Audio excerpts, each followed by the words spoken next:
Good evening, everyone. I am very sure all the viewers, orthopedic surgeon, plastic surgeon, therapist, if we see this one condition, which is very much preventable, can cause a permanent disability to that particular patient if not prevented.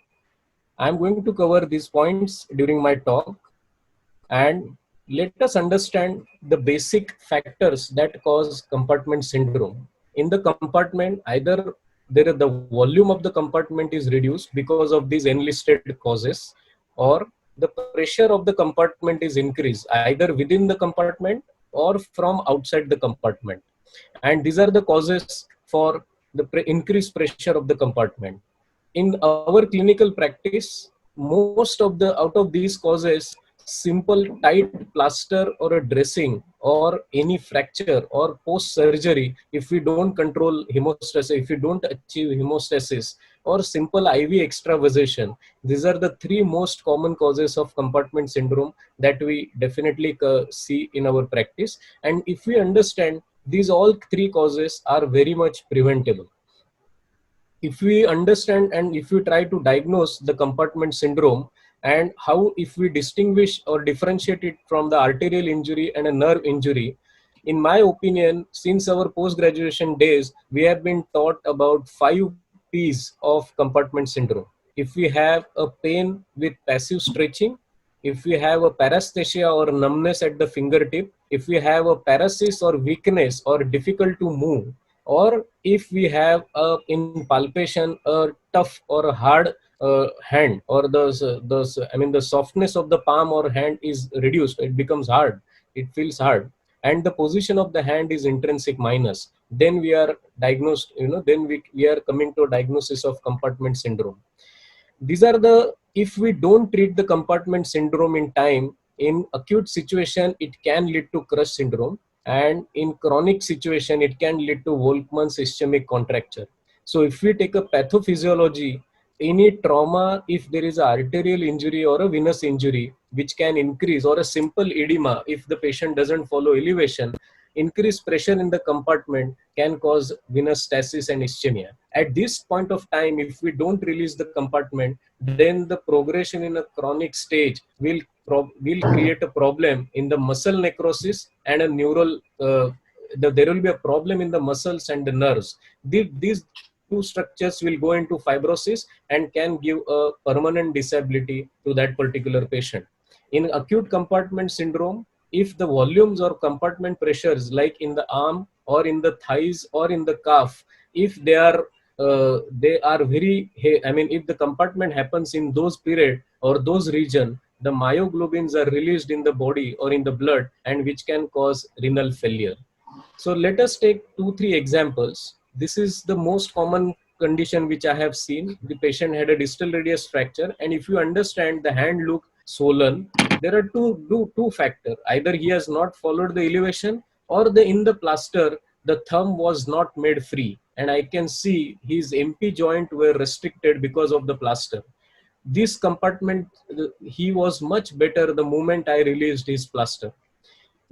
Please do not, I would like to make a point, compartment syndrome can also occur in any digit. So this lady had a compartment syndrome in the finger.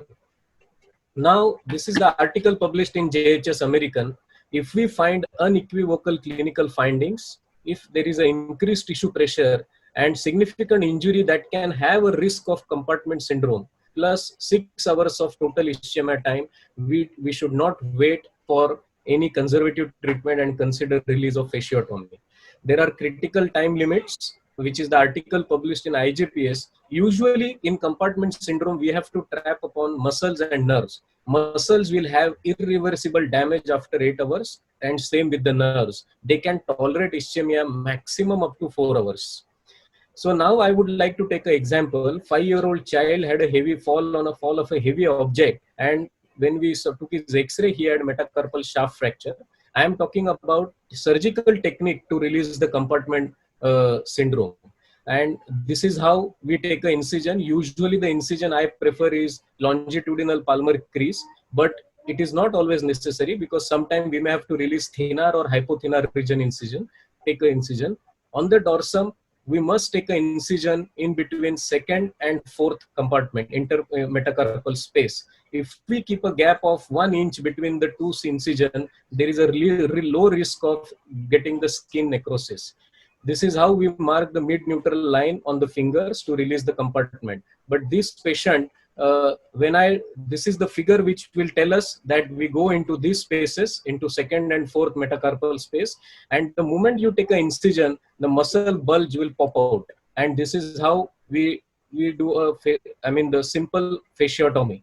And the moment you do that fasciotomy, suddenly the hardness of the dorsum of the hand becomes less and the compartments are released. Sometimes you have to use periosteal elevator or a McDonald's retractor to release the epimysium on the or the fascia around the muscle. After releasing the dorsal compartment, this patient's hand becomes soft properly. So I did not took a full incision on the palm to open, but just to evacuate some part of the hematoma, I had to release the palm incision.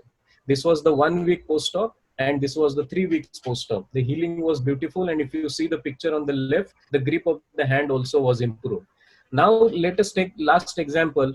This was a 32-year-old male who had simple blunt trauma hit on a pole. He was alcoholic and he did not follow simple elevation. His x-rays were normal. If you see this hand, the fingertips were completely bluish, and there was, if you see the blister markings on the hand as well as on the digit, this is a full-blown compartment syndrome. If you see, all 5 P's were present here. This is called adequate fasciotomy for any compartment syndrome. If we see this picture carefully, I had done an open carpal tunnel with extended distal forearm. There was 2 incision on the dorsum of the hand. Even I had to take an incision of the distal forearm on the dorsal aspect, and all fingers as well as thumb, the compartment were released individually. In spite of doing the best efforts, the patient lost the terminal phalanges of his digit, and this was the 6 months follow. Take home message here is, please diagnose the etiology of compartment syndrome. If you have any doubt, consider fasciotomy. Just start removing the outside dressing, wait for a minute, try to use saturation probe, capillary refilling assessment measure. If the pain is out of proportion, consider release. Now, if you ask me about the technique, release the deep fascia over flexor and extensor muscle. Sometimes, in spite of releasing a fascia, the muscle epimysium over the muscle, we may feel tightness, and you have to release that also. We have to decompress the nerves in carpal tunnel or at wherever they are coming across. And please explain the patient and family about the secondary procedures they may have to undergo after fasciotomy, like closure of the wounds, skin grafting. They may require a flap, or they may land up in amputation. Do not release compartment after 24 hours. That is the dictum, because after 24 hours, if we release the compartment, the ischemic muscle which are necrosed already, if they release the myoglobin, so there is a very high chance of getting infection if we release the compartment after 24 hours. In my opinion, if we see diagnosed compartment syndrome after 1.5 to 2 days, we have to just wait and observe and treat it as a sequelae of Volkmann's ischemic contracture. I thank you everyone for your kind attention.